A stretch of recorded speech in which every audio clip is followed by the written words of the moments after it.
Go ahead. Make my day.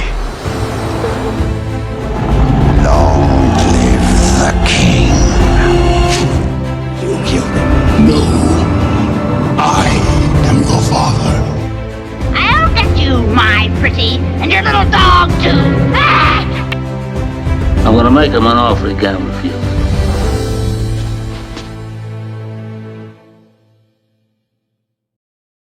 And welcome, everyone, one and all, everyone who clicked this video, you special son of a bitch.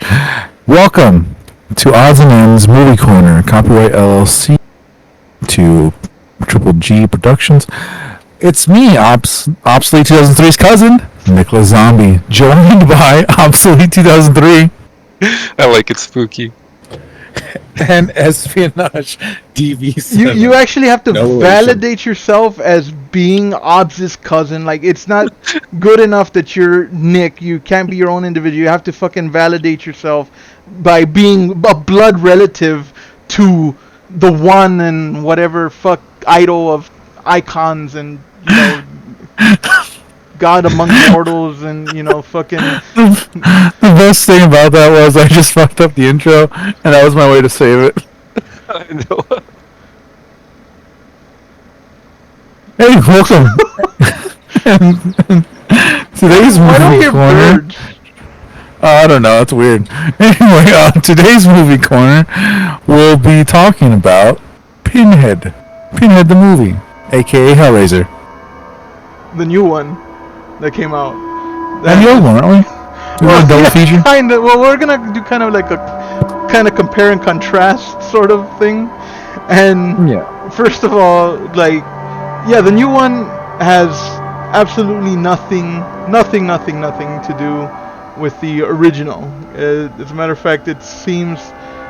I mean, well, I won't say nothing. I guess it has some similarity, but the plot, it couldn't be more different. There's a puzzle box. There's a pinhead. That's about it. So I think we should kind of give at least a 5-minute synopsis. 5-minute synopsis of each movie, if nothing else, just to at least kind of you know, have a foundation to where we can compare. So I will start off, and I'll do my best to keep it brief. I know I can get long-winded sometimes. I have a kind of a proclivity for that, but you know, it just kind of speaks to my nature as somebody who likes to go into depth and take a, you know, long-winded analysis on certain things. But I think it was Plato that once said, no, I'm just kidding. Anyway, the movie opens up. It's some woman is meeting a man to get a package. This package is the puzzle box. So that doesn't seem to have much impact other than how he got the puzzle box. Then we come to this eccentric billionaire, I don't know what he is, a rich guy's mansion. And he's having some kind of party. And at this party, this guy, he meets the woman who originally bought the puzzle box and tells him to meet her in another room. I don't know if he thinks he's gonna get sex or what the fuck, why he just kind of willingly just goes into this other room. But it's a very ornate room. It has a lot of like Art Deco style sculptures and stuff like that, and one of the highlight of the room is a pedestal upon which the puzzle box sits. So, you know, Mr. Curious Fingers goes, you know, picks it up and starts fucking fiddling with it. And that's what he was credited as in the credits as well, Curious Fingers. Yes. So Curious Fingers starts messing with it, and that's when the owner of the mansion and the puzzle box itself makes himself known, a guy named Roland Voigt. And he's like, oh no, I'm sorry, I didn't mean to. And the guy's like, no, by all means, you know, carry on. Oh, if I solve it, do I get a prize? And the rich guy's like, well, no, but I do. Well, so this you know, idiot keeps fiddling, Curious Fingers fiddling with the thing, and eventually he changes the configuration, and a knife or like a stabby thing comes out and slices clean through his hand. And, you know, he starts freaking out, like, what the fuck is going on? You know, he's in pain. He tries to run and get away, and Voight, the millionaire, he activates something. This house is very complex. He's got like cages and bars and structures that seal in and change and stuff. So he actually triggers a switch that locks, the guy in, so he can't get out. And the puzzle box starts doing its hell shit. The sky starts turning dark and thundery, and walls start opening up, creating portals and chasms into the 8th circle of hell. And you see kind of shadows start creeping in, hearing noises. The guy's freaking out. Chains start coming out of nowhere, chain the guy up, and eventually like fucking rip him apart. And this guy Void, he looks up at the heavens and he's like, I demand an audience. I want an audience. And then we switch scenes to a dude and a girl knocking boots. I don't know, having sex, whatever. And then 6 years later, there's in the scene with the fucking where they're having sex. They're having sex, and then afterwards, it cuts to, it says it's 6 years later, but it's obviously in the same time period. But apparently, the guy tells the girl that he loves her, and that's enough to, have her stop before he can, get polished off, so to speak, have its happy ending. So they come out, and that's where we meet the rest of the cast of characters. Apparently everybody was hearing them have very loud sex. There's the brother of the girl, who apparently this girl is a recovering drug addict. She's also the main character of the film. There's the brother of the girl, there's the boyfriend of the brother, and then there's the other roommate. It's another girl. I don't remember any of their names right now. But yeah, it's the brother, the boyfriend, and the roommate. And essentially, we meet them all, and that's where we kind of learn that, that the girl is kind of a recovering drug addict, and this, that, and the other. The brother doesn't approve of the boyfriend. Boyfriend leaves. Eventually, we kind of go through some character introductions, whatnot. Fast forward to she's at the boyfriend's, and they're talking about how she's sick of having to live under her brother's roof and wanting a place of her own.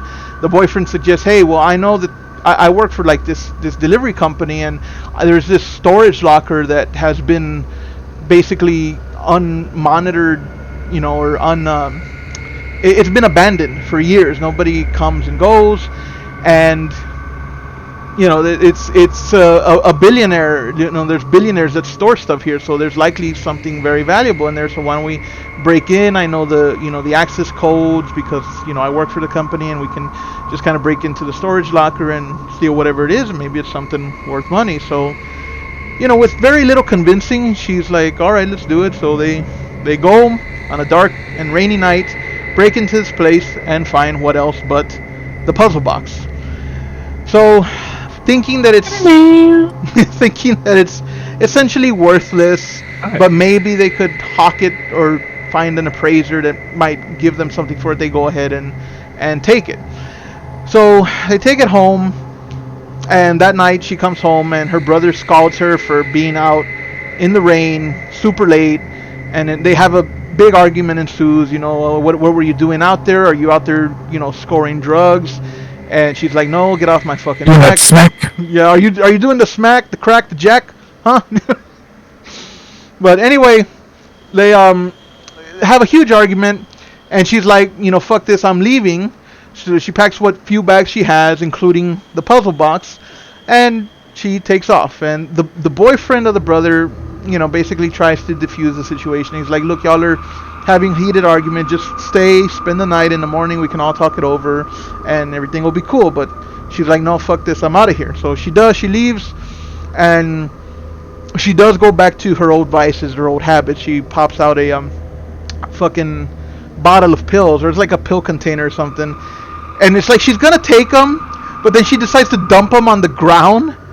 And then she's like, no, you know what? I'm going to take them anyway. So she starts, I found this really gross. She starts actually picking them up off the ground. It had recently rained, keep in mind. So there's dirt, mud, and oil, all that shit. No, recently rains, they're not clean.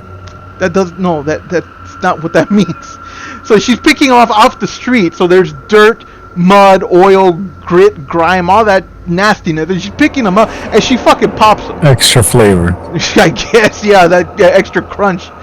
So she fucking pops them. So she takes them, and then she wanders into like a playground or a park or something, and she's got the puzzle box, and she starts messing with it, and when she messes with it, the same thing happens. She changes to another configuration, and the knife comes out and stabs her.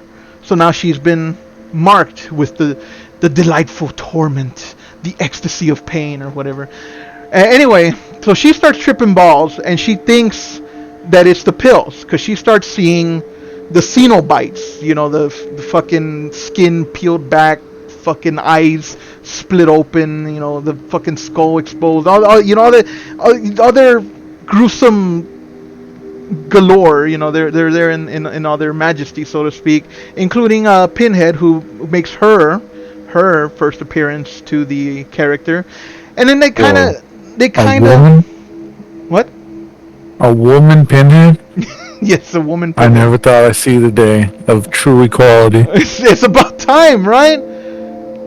Actually, I gotta give props to the actress that played Pinhead. I thought she was I think she had a very commanding presence in the role, which compared to Pinhead, because we're going to talk about the original as well, I didn't think Pinhead, I hadn't seen Pinhead, I hadn't seen the original Hellraiser since I was a kid, and we watched both of these movies back to back, and I didn't really think the original Pinhead did much of jack shit, whereas this new female Pinhead, I think did a pretty good job. What was the actor's name? The actress's name, Jamie Clayton, I think.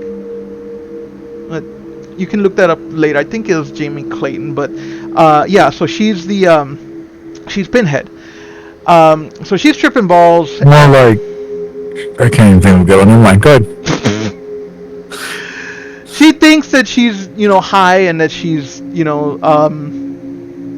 seeing things because of her drug trip, but no, it's because of the blood that she spilled and got onto the puzzle box. Then she's essentially now been chosen. But at this time, when I think it's when the Xenobites were showing up to take her brother also shows up, and he sees her collapsed on the floor, having this trip, runs to her. She has the puzzle box in her hands, I think, at the time, so he grabs it to take it off of her person, and he ends up cutting himself too. He throws it aside, not realizing the significance of what just happened, tries to wake her up and all that, and at that point, I think they choose to take him over her, because then he was marked. He kind of snaps her out of it. She's like, I'm seeing weird stuff, and he's like, well, what the hell did you take? She's like, I don't know, I don't remember. So he decides, I have to call an ambulance, but let me go wash this gaping gash of a wound that I have on my hand now. Public sink. Yeah, he goes to like the dirtiest fucking bathroom that you could find. Well, I guess par for a public park bathroom. And he goes in there, he's like, give me a second, let me wash this off, and I'll be right back, we'll take you to the hospital. So as he's in there, he's washing it off, all the trippy shit starts happening, and the fucking Xenobites come, and they come and yank his ass into hell. So she goes into the bathroom after a while, and she's like, where is he? And realizes he's gone, doesn't know what happened, looks for him, and can't find him. So eventually the police, paramedics arrive. They're like, what are you on? What did you take? She's like, I don't know, I don't remember. What'd you do, druggie? And that's when like the rest, that's when the rest of the family or the roommates and all that show up, and they're like, what did you do? Where's your brother? It's not like him to just disappear. What did you do to him? So at first they kind of start blaming him and all of that. Not wanting to take the blame, eventually she goes to the boyfriend's. Boyfriend is very supportive. He seems like a really cool dude. He's like, no, I believe you. And she's like, I don't know what happened to my brother. And it's like, well, maybe it has something to do with that box. Let's investigate. So through the magic of Google, they start looking up the box. They look up the owner of the storage locker, and eventually they land on the woman who actually purchased the box for that guy, Roland Voight. And they go and see her. She is at this point. She actually is ended up in like some kind of nursing home from, I think, like either lung cancer or throat cancer or something. She was shown as a smoker, and apparently now she's in like the last stages of cancer. So they go and talk to her, and they're like, we want to know, you know, there's obviously weird shit going on. We want to know what the fuck this is all about. And they're like, she's like, you took the puzzle box, didn't you? You know, you have no idea what you did. You know, the classic speech of you're meddling with powers you can't possibly comprehend type thing. And eventually she brings out the box itself, and she shows it to her. And she's like, I want to know the secret of this thing. I want to know what happened to my brother. And the woman who worked for Voight, she's like, I'm taking this back. You don't know what you're doing with it. I'm taking this back. The girl, the druggy girl, starts messing like. She has a name. I don't know the name. So for some reason, the only character, Druggy girl. the only name that I remember is Roland Voight, because they say it like several times. It's like, that Roland Voight, it's Roland Voight, and then I don't know, that name stuck with me. But if you want the Riley is her name. The druggy girl, her name is Riley. So, I don't remember the name of the woman that worked for Voight. Anyway, Riley and the woman start wrestling over the cube because she tries to take it, telling Riley that you don't know what you're doing with this, so I'm gonna take it back. They start wrestling over it. She's like, I needed to find my brother. And of course, in the midst of this little cacophony, it triggers the device to switch into another configuration, which also triggers a spike to come out and cut the woman that worked for Voight. So she immediately, because she knows what this is, and she immediately understands what the fuck is gonna happen to her. The girl Riley grabs the cube, runs away, leaving this poor woman to her fate. So at this point, she's basically gotten 2 people killed. Runs away, takes the cube with her, and the Xenobites come for that woman in the nursing home, and she begs for mercy. She's like, please have mercy. And the Xenobites are like, save your breath, woman. You will feel the delightful pain.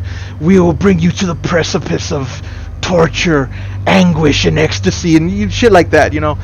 And they essentially kill her. I don't know if they make her a Cenobite, sacrifice her, rip her to shreds, but it's implied that, you know, she suffers a very terrible fate. So they go home, don't know what to do, so they start looking up this guy Roland Voight, which kind of yada-yadaing over a few things. They end up at his mansion. They find his mansion, which has apparently been abandoned. This guy Roland Voight's been missing for 6 years. Nobody knows what happened to him. They arrive at his mansion, which for some fucking reason still has full power and everything. It's been abandoned, but apparently nobody's tried to break into it, or it's dirty and dusty, but apparently in mint condition, essentially, because there's like doesn't seem to be anything missing. Everything still has power. She manages to get in. The whole house is surrounded by a cage. It's very reminiscent of the house from 13 Ghosts. But yeah, she manages to get in through one little gap in the cage and starts fiddling with the house itself. Has its own configurations and stuff like that. She starts messing with stuff, reading his notes. That's where she finds out. She finds like a journal about the different configurations, and that's when her roommates and stuff, including the boyfriend, all show up. They're like, "We were worried about you and this and that," and she kind of explains to them what she thinks has been going on, and everybody starts messing with everything. One of the roommates finds like a hole or like a door that leads to like a tunnel in the walls, and she decides to go through it. She gets sealed in, and it's in there when she's freaking out. The puzzle box gets, disappears mysteriously, and then this girl ends up in the walls, and a mysterious figure comes and uses the puzzle box to stab this girl, thus marking her for the Xenobites. So eventually they get her out, they get the doors open, and they're like, let's get the fuck out of here. So they all pile into the van. This girl's bleeding. She got stabbed in like her back or near her side. She's bleeding out, so they want to get her to the hospital.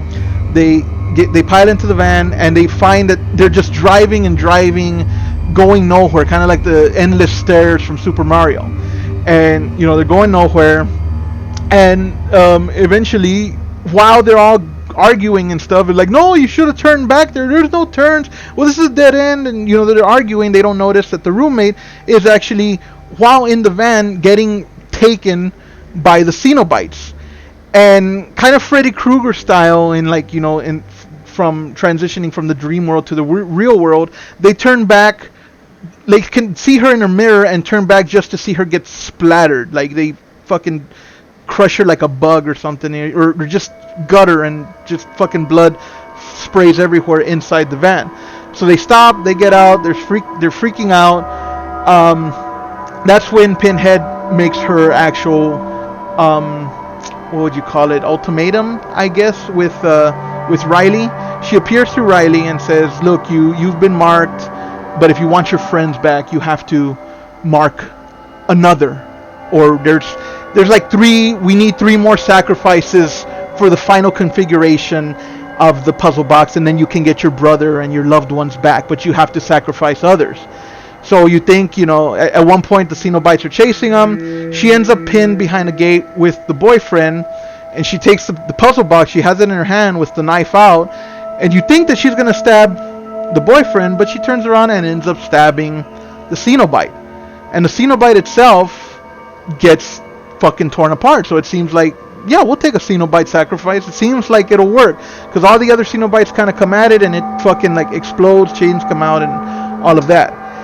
So they kind of hatch a plan to try to lure the Xenobites into the house, because for reasons unexplained, it doesn't tell us why, but apparently the Xenobites cannot like get past the bars and the cages that are protecting this house, because it's like a fucking maze of a cage that's around this house. And for whatever reason, even though they're able to come in, you know, they're able to come into a speeding moving van and yank people out, and they've been able to come in, you know, open portals to hell anywhere and everywhere. For whatever reason, which again is not explained, they cannot penetrate these bars. You know, these bars are Cenobite proof. So they hatched a plan of, you know, we'll lure one of them in at a time, we'll stab them with the thing, you know, we'll close the bars behind them so only one comes in, and you know, that's how we'll do it, and we'll get the brother back. I don't remember the brother's name either. What was the brother's name? Anybody remember? No. Jacob. Jacob? Nah, fuck, I don't know. Well, anyway, that's how they decide they're gonna get the brother back. So, Nick, I want you to tell this part, because there's something. Remember where we were talking about? Nick gave me a ride home from when we were watching the fucking movie at Ob's. Why don't you say what happened in this part? This part when they're trying to get the brother back? Yeah, when they're trying to lure the individual Xenobites. Remember? Yeah. Okay, so they get they go outside and they see the Xenobites, and there's one Xenobite who's clearly blind, and they get that one in. They close the door behind it, and they all like scoot to the corner. They're kind of scared, but then they see it and they're like, you know, I could probably get this one. So she starts sneaking up to it very gently with the fucking box knife out, preparing to stab it, and then the dumb motherfucker behind her is like, be careful! And then the fucking Xenobite freaks out and like fucking chases her, and like the one thing they had to do was be quiet, and this dumb motherfucker was like, be careful! Like as loud as he fucking could. It's like the fucking things from The Quiet Place. It's so stupid. Yeah, it's true. It's so fucking dumb. Like, you know, in horror movies they do things that, you know, people normally wouldn't. But yeah, it's fucking just standing there, and she's creeping up on it. And she's about to stab it, and the fucking the brother's boyfriend is like, oh, be careful. So dumb. It's really funny. But the one thing, like, it was like everything was fine. Like, okay, we know this will work. I can just stab it in the eye or in the face where the eye should be, and then like, be careful. You motherfucker! I was being careful. So it's at that point that everything goes awry. The thing fucking comes full force, you know, fucking just running, charging at her, and it's like way more terrifying now. She runs to a certain part of the house, and the boyfriend at this point he had already been attacked by a Cenobite. He had a big chunk of his arm ripped out, and he's been bleeding for a while now. So he's kind of on the floor, down but not out, so to speak. He's next to the control panel of the house, and he's the one that they had put in charge of closing the doors behind them. So she runs. The fucking Cenobite, the blind one, is chasing her, and just as she gets into this one part of the house, the boyfriend hits the switch, and the cage close on the Cenobite itself, trapping it. Now it doesn't block the Cenobite from getting to her. It literally the doors close on him, pinning him, so he can't do anything. So at this point, it's like they can just grab the box, stab it, and there's another sacrifice. The girl's like, quick, get the box, because she, in the commotion, she threw it, but it should have been like right there, easy to pick up. So she's like, quick, get the box, and we'll stab it. And the brother's boyfriend is looking for it, can't find it. And she's like, I dropped it right there. And at that point, the mysterious figure that had stabbed the girl reveals himself, comes out, stabs the brother's boyfriend, and it turns out to be a Roland Voight with a goddamn fucking typewriter. Dun, dun, dun. He's got a fucking golden typewriter or some shit in his chest. So he, of course, gives the whole villain exposition, the villainous monologue. He explains that 6 years ago, when he asked for audience, he requested, this motherfucker wanted like the world's ultimate sex toy or something. Because he's like, I'd had every conquest. I've been a multi-billionaire. I've had women. I've had money. I've had power. But one thing I haven't been able to get was pleasure. And I asked for the ultimate pleasure. So they sent this metal fucking thing. It doesn't really look like a typewriter, but I don't know what else it would look like. To me, it kind of looked like one of those vintage fucking typewriters. But anyway, they send this fucking golden thing down, and I guess he thinks it's gonna be like the world's most pleasurable dildo that he can shove up his ass and give him like a fucking interdimensional orgasm that never ends or something. I don't know what he thinks, is gonna happen. But the fucking thing like impales him and shoves itself into his chest without killing him.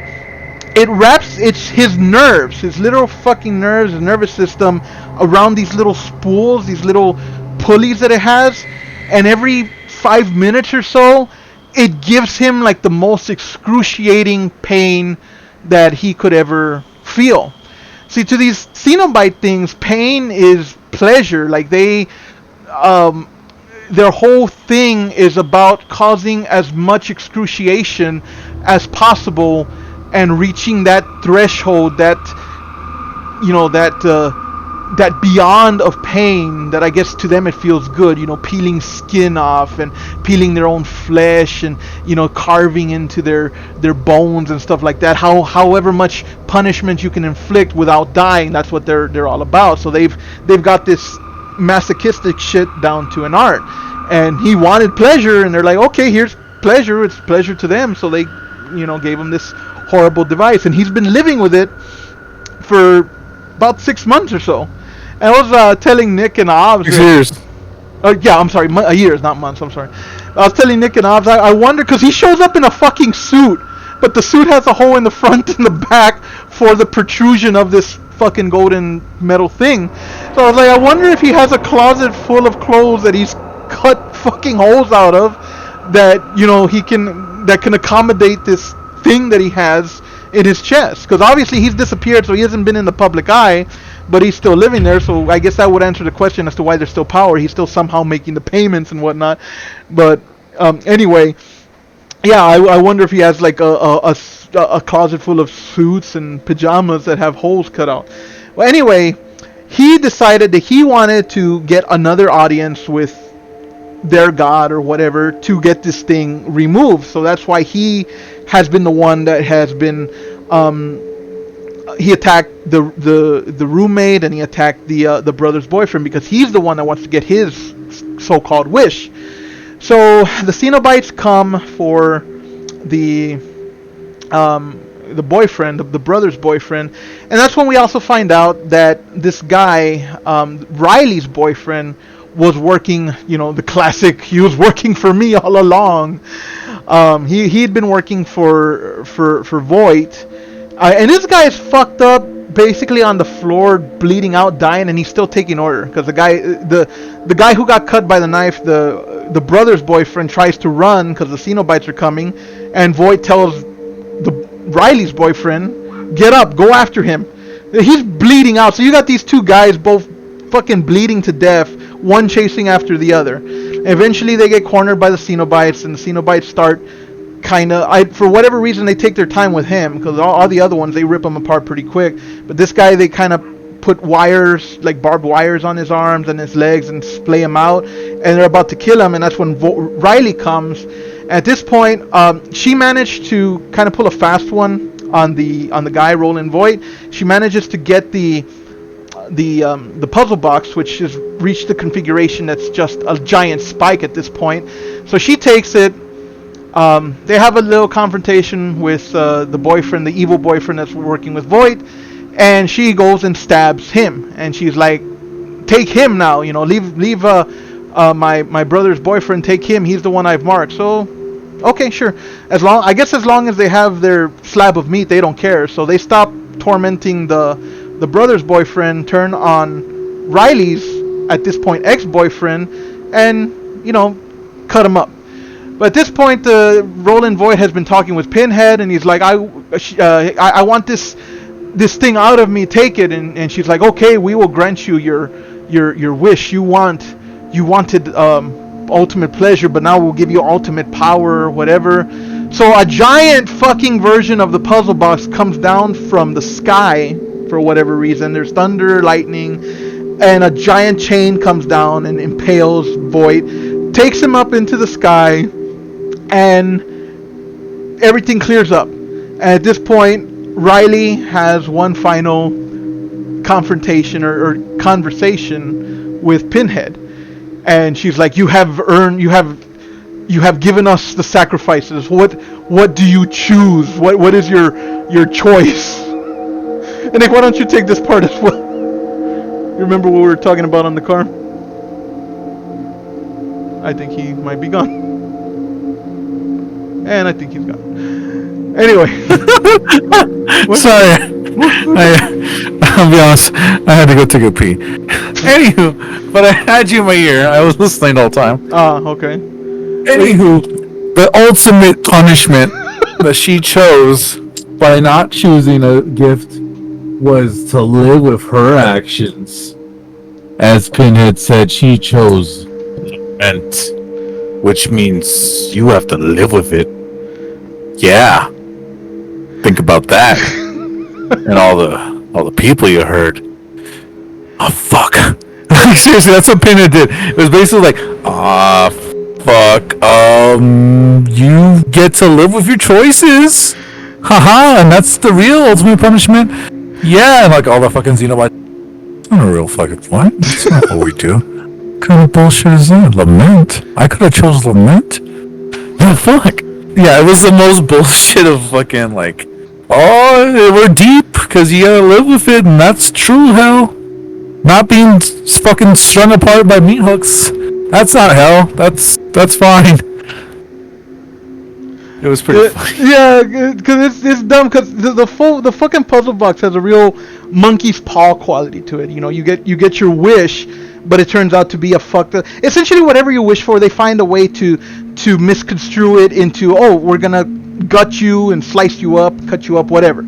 So she's like, I'm not choosing anything, and Pinhead seems to be like, for a moment, like confused, I guess, and it's like, no. You choose the lament configuration. That means you will live with the lives you've destroyed and all the lives you've taken. And like Riley's like, okay, whatever.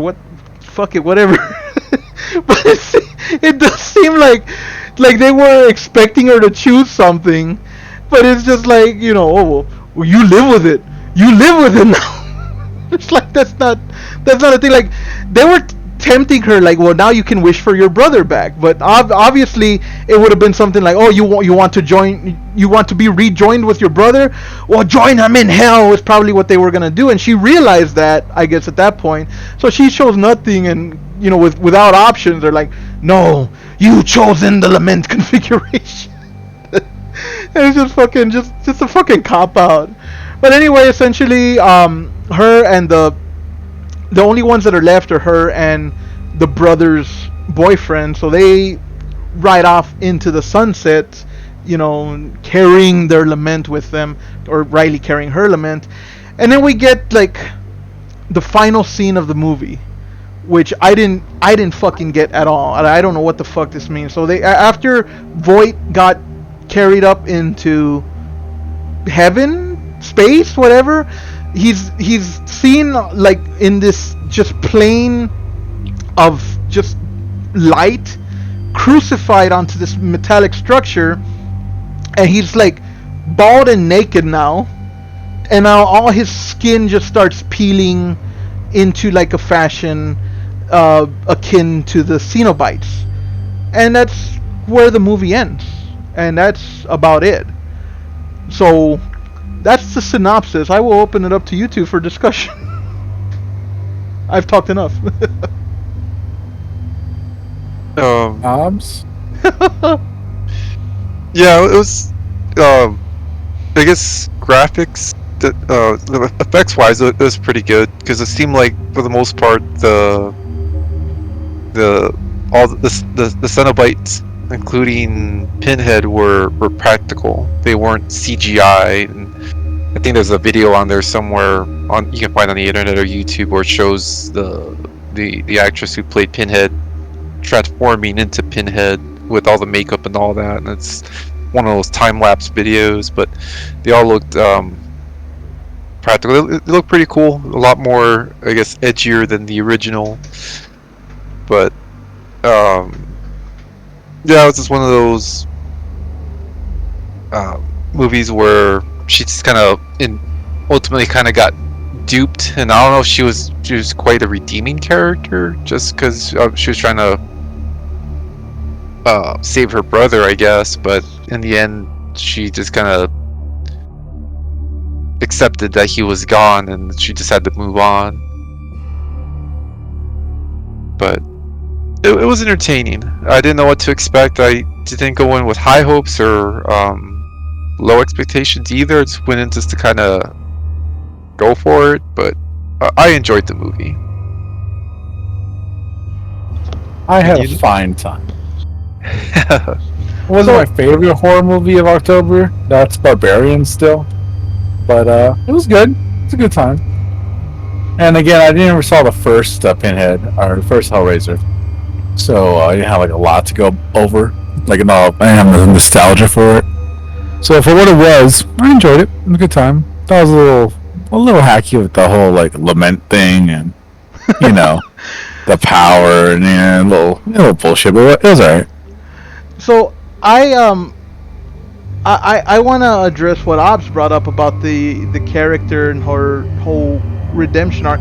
At first, I really disliked this character.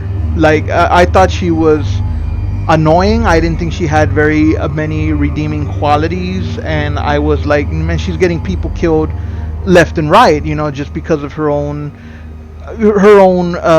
greed, her own selfishness. Greed because she wanted to fucking steal this and get easy money. Selfishness because she didn't want to. She was basically being supported by the brother, but didn't want to obey his rules. She wanted to do what she wanted, stay out as late as she wanted, and her brother, genuinely seemed to care about her, and she would argue with him because of all this. This guy's legitimately put you up in his house, paying your bills, taking care of you, trying to keep you sober, and you basically insult him and shit like that and get angry with him.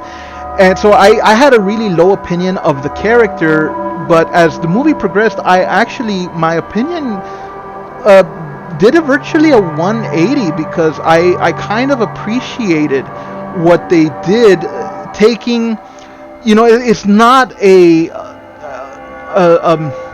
extraordinary person or an extraordinary character, somebody in a lot of movies, and not necessarily just horror movies, but they talk about how, oh, you've always been strong, you've always had your father's determination, shit like that, and this character is just literally a run-of-the-mill person with problems, with flaws, with struggles, struggling with their own drug problem, but you can tell that they legitimately care about their friends and their family, and they stumble along the way, and unfortunately stumbling has fatal ramifications. She gets her brother killed, she gets that lady in the nursing home killed, and I do feel like she genuinely, I don't think she handled those situations right, but I do feel like she genuinely lamented, because she obsessed, when nobody believes her, she obsesses at trying to figure out what is going on, trying to work towards getting her brother back.